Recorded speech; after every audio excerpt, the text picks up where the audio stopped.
मेरे प्यारे दोस्तों, आप सबका राधा कृष्ण भक्ति ज्ञान चैनल में स्वागत है। आज मैं आप सबको भगवान श्री कृष्ण की अवतार की कथा सुनाने जा रही हूँ, जो कि बड़ी अच्छी और बड़ी रोचक है, जिसके सुनने से मन बड़ा ही प्रसन्न हो जाता है। तो चलिए दोस्तों, आप सबको श्री कृष्ण अवतार की कथा आगे का भाग सुनाती हूँ। व्यास जी कहते हैं, हे शिष्यों, महारास का आयोजन शरद ऋतु के आने के बाद प्रकृति लहलहा उठी, सुगंधित पुष्प सर्वत्र खिल उठे। ऐसे अद्भुत समय में श्री कृष्ण ने अपने रस से सराबोर प्रेम लीला का आयोजन किया। एक रात्रि जब पूर्णिमा का चाँद आकाश में खिल उठा तो सर्वत्र चांदनी छिटक गई। श्री कृष्ण ने अपनी बांसुरी उठाई और वन की ओर निकल गई। एक एकांत स्थान पर पहुंचकर कदम्ब के एक वृक्ष के नीचे खड़े होकर उन्होंने अपनी बांसुरी को ओठों से लगाकर मधुर तान छेड़ी। बंसी की उस मनमोहक ध्वनि को सुनकर जो गोपियाँ दूध दूह रही थी, वे तत्काल उत्सुकता से दूध दूहना छोड़कर उठी और बंसी की ध्वनि की ओर चल पड़ी। जो गोपियाँ चूल्हे पर दूध औटा रही थी, वे उफनता दूध छोड़कर चल पड़ी। जो दही विलो रही थी, वह दही विलोना छोड़कर चल पड़ी। जो भोजन परोस रही थी, वह भोजन परोसना छोड़कर चल पड़ी। जो अपने पतियों की सेवा में रत थी या जो अपने बच्चों को दूध पिला रही थी, वे उन्हें छोड़कर बंसी की मधुर तान की ओर खिंची चली गई। गोपियाँ अपना खाना पीना, सोना जागना और श्रृंगार करना तक भूल गई और जो जिस रूप में थी, वे उसी रूप में कान्हा की बंसी की ध्वनि से खिंची उसी ओर दौड़ पड़ी। उनके स्वामियों, पिताओं और भाइयों ने उन्हें रोकना चाहा, पर वे रुकी नहीं। वे उतनी मोहित हो गई थी कि किसी के रोकने पर भी वे नहीं रुकी। उन्हें तो उस समय ऐसा प्रतीत हो रहा था कि जैसे विश्वमोहन श्री कृष्ण ने उनके प्राणों, मन और आत्मा को अपने वश में कर लिया हो। वास्तव में भगवान श्री कृष्ण का यह रूप सभी दुखों का विनाश करने वाला और अपने गुणों के प्रकाशन का एकमात्र आश्रय है। उनकी इस लीला का प्रयोजन केवल इतना ही है कि जीव उसके सहारे अपना कल्याण सिद्ध कर सके। जब मनुष्य की समस्त वृत्तियाँ भगवानमय हो जाती हैं, तभी उसे भगवान की प्राप्ति होती है। जहाँ भाव होता है, वहाँ तल के लिए कोई स्थान नहीं होता। जब सारी गोपियाँ श्री कृष्ण के चारों ओर एकत्र हो गई तो उन्होंने बंसी में प्राण फूंकना बंद कर दिया और उनकी ओर मंद मंद मुस्कान से देखते हुए पूछा, हे भाग्यवतियों, गोपियों, तुम्हारा स्वागत है। बताओ, तुम्हें प्रसन्न करने के लिए मैं कौन सा कार्य करूं? वहाँ ब्रज में तो सब कुशल मंगल है ना? मुझे बताओ कि इस समय तुम यहाँ क्यों आई हो? रात का समय है, भयानक जंगली पशु पक्षी इस वन में सर्वत्र फैले हुए हैं। ऐसे में तुम्हारा यहाँ आना और रुकना क्या उचित है तुम्हें वहाँ ब्रज में ना देखकर तुम्हारे माता पिता पति भाई बंधु और पुत्र आदि तुम्हें ढूंढ रहे होंगे। तुम वापस चली जाओ, उन्हें तुम्हारी चिंता हो रही होगी। उन्हें भय में मत डालो। रात के समय इस घनघोर वन में स्त्रियों को वैसे भी रुकना नहीं चाहिए। तुमने वन की शोभा को अच्छी प्रकार से देख लिया है।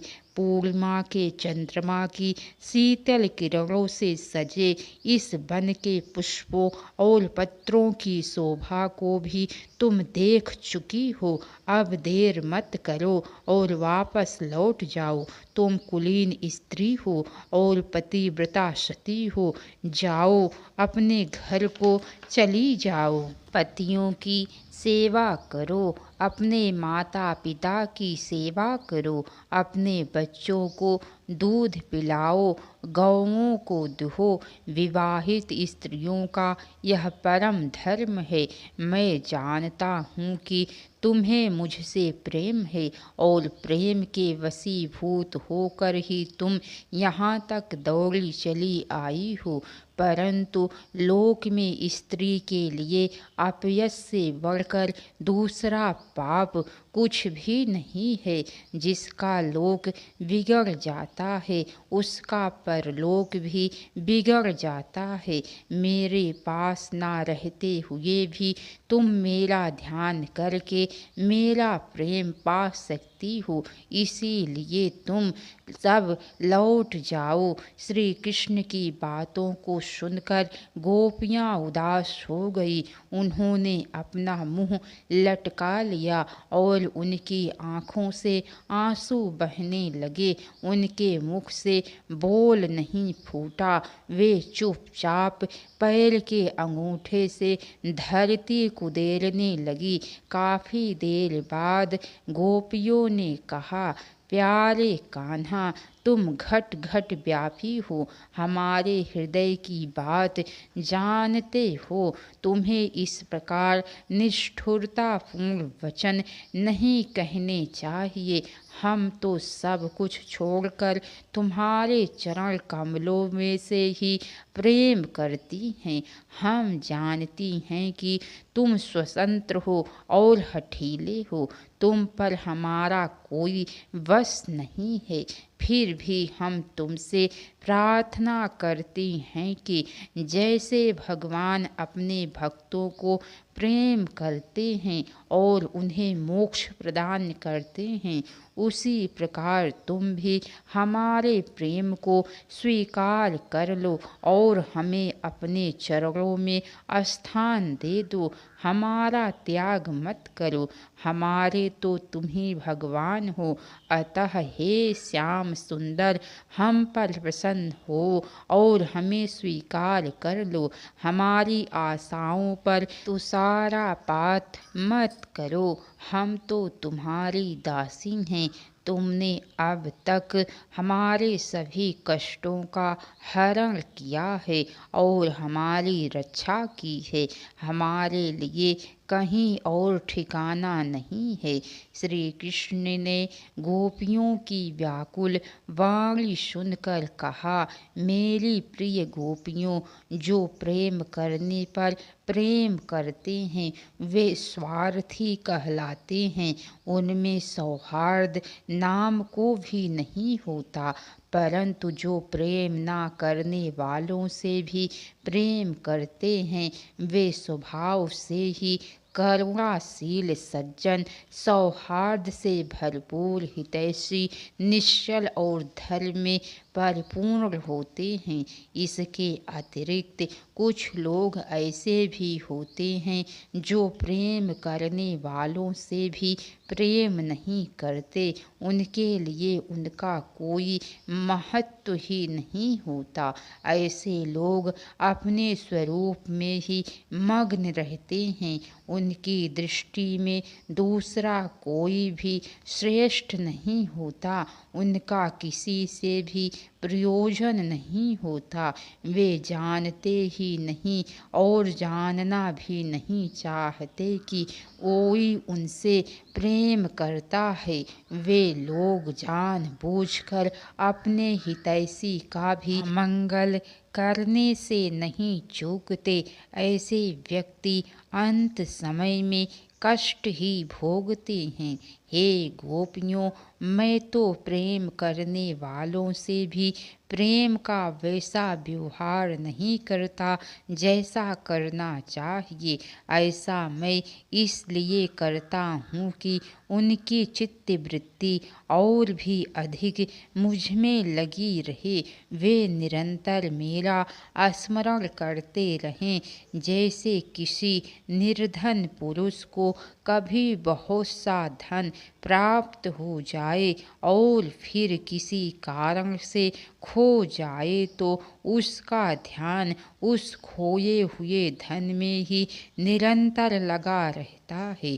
इसीलिए मैं अपने से प्रेम करने वालों की दृष्टि से बीच बीच में ओझल हो जाता हूँ, ताकि उन्हें मेरा स्मरण बना रहे और मैं भी उनके प्रेम के लिए सदा आतुर रहूं। देखो, तुम मुझे बहुत प्रिय हो और मैं यह भी जानता हूँ कि तुम भी मुझसे अटूट प्रेम करती हो। फिर भी लोक मर्यादा का ध्यान करके ही मैं तुम्हें वापस लौट जाने के लिए कहता हूँ। मेरी प्रिय गोपियों, तुमने मेरे लिए घर गृहस्थी की उन बेड़ियों को भी तोड़ डाला जिसे बड़े बड़े योगी और सन्यासी भी नहीं तोड़ पाते। तुमसे मेरा यह मिलन आत्मिक है, सर्वथा निर्मल है और निर्दोष है। मैं अपने इस शरीर से अनंत काल तक जीवित रहते हुए भी तुम्हारे इस प्रेम से उऋण नहीं हो सकता। मैं तो जन्म जन्मांतर तक तुम्हारा ऋणी हो चुका हूँ। श्री कृष्ण की इस प्रेम भरी वाणी को सुनकर गोपियाँ आत्म विभोर हो उठी। वे सभी एक दूसरे की बाहों में बाह डालकर खड़ी थी। श्री कृष्ण उन्हें अपने साथ लेकर यमुना तट पर आए और वहाँ उनके मध्य खड़े होकर उन्होंने बांसुरी की मधुर तान छेड़ी। उस मधुर एवं मनमोहक तान को सुनकर सभी गोपियाँ अपनी सुध बुध खो बैठी। वे मदमस्त होकर गोलाकार घूमते हुए नृत्य करने लगी। कुछ समय उपरांत उन्हें ऐसा लगा कि जैसे स्वयं श्री कृष्ण ही उनकी बाहों में बाहें डाले नृत्य कर रहे हैं। वे पूरी तरह कान्हा में आत्मसात हो गई थी। उन्हें लगने लगा कि वे स्वयं ही श्री कृष्ण है और स्वयं ही उनकी प्रेयसी गोपी हैं। सर्वत्र स्वर्गिक आनंद छा गया। यह महारास कब तक चला, किसी को इसकी चिंता नहीं थी। वे सभी उन्मुक्त भाव से उस महारास का अंग बनी नृत्य किए जा रही थी। इसके आगे की कथा दोस्तों आप सबको कल सुनने को मिलेंगी। तो कैसी लगी कथा लाइक करके कमेंट बॉक्स में ज़रूर बताइएगा। तो बोलिए नंद के लाला भगवान श्री कृष्ण की जय। हर हर महादेव।